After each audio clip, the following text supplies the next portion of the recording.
आप कोई अनुष्ठान कर रहे हैं, आप भजन कर रहे हैं, आप परोपकार कर रहे हैं, आप तीर्थयाटन कर रहे हैं पवित्र भाव से, ये तो सब कुछ है नहीं। तो पूर्व में जो पाप कर्म किया है, अब जो आप सफलता के लिए प्रयास करते हैं वो आपको असफल कर देता है, गिरा देता है। तो आपका प्रयास कोई आध्यात्मिक है क्या? तो फिर बिना आध्यात्मिक प्रयास के आप कैसे विजय प्राप्त कर सकते हैं? जो हमने पूर्व में पाप किए हैं, गलतियां की हैं, वो हमको दुख देंगे ना। हम पढ़ लिख करके अच्छा बनना चाहते हो, हमको गिरा देंगे।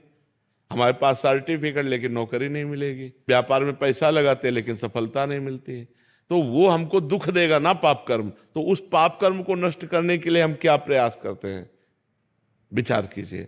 कोई प्रयास नहीं करते ना, तो उसके लिए प्रयास करो। हम कह रहे हैं कुछ मत करो, राधा राधा राधा राधा राधा नाम जपना शुरू करो। काउंटर लो और गिनती से 50,000 रोज नाम जप करो। फिर हमें बताओ लंबे समय तक, ये नहीं कि अब 4 दिन बाद हमसे प्रश्न करो कि 50,000 नाम जप किया, हमारी नौकरी नहीं लग गई, हमारा काम नहीं बना। लंबे समय तक जप कीजिए, फिर देखिए सफलता मिलती है कि नहीं। कुछ जने बिना प्रयास के भी महाराज जी, क्या उनका पूर्व का प्रारब्ध? पूर्व का पुण्य है कि उनका प्रयास कोई ज्यादा प्रशंसनीय नहीं है, पर वो सफलता प्रशंसनीय प्राप्त कर रहे हैं, ये पूर्व का पुण्य है। ऐसा भी देखा जाता है कि वो बिना उसमें योग्यता भी नहीं है, फिर भी बिल्कुल, हाँ, योग्यता भी नहीं, प्रयास भी नहीं, सफलता अधिक है, ये पूर्व का पुण्य उनका काम कर रहा है। योग्यता है, प्रयास भी है, लेकिन सफलता नहीं, ये पूर्व का पाप उसको गिरा रहा है। क्रम होता है, जब पुण्य लगेगा तो आप पाप कर्म करो तो भी उन्नति होती चली जाएगी, और जब पुण्य का संयोग आएगा, जैसे पाप का लगा संयोग, तो अब आप चाहे जितना पुण्य करो, आप चाहे जितना धर्म करो, वो आपको दुखाई देता चला जाएगा। और पुण्य का संयोग है तो आप पाप कर्म करो तो भी आपको सुख मिलता चला जाएगा। लेकिन जब ये पुण्य खत्म होगा और पूर्व का पाप और वर्तमान का पाप मिलेगा तो आपको कष्ट दे देगा। और जब उनका पाप नष्ट हो जाएगा तो ये पुण्य और वो पुण्य पीछे का जब मिलेगा तो उनकी उन्नति हो जाएगी। ये एक क्रम है ईश्वरीय, जो ईश्वरी भागवती है जो क्रम है वो ये है।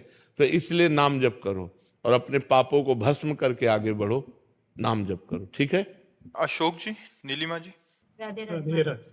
राधे राधे महाराज जी, आपके चरणों में कोटि कोटि प्रणाम। महाराज जी, यूट्यूब में आपको देखकर, आपकी वाणी सुनकर, कीर्तन सुनकर एक अलौकिक अद्भुत आनंद की अनुभूति होती है, और वो खिंचाव यहाँ खींच लाया महाराज जी।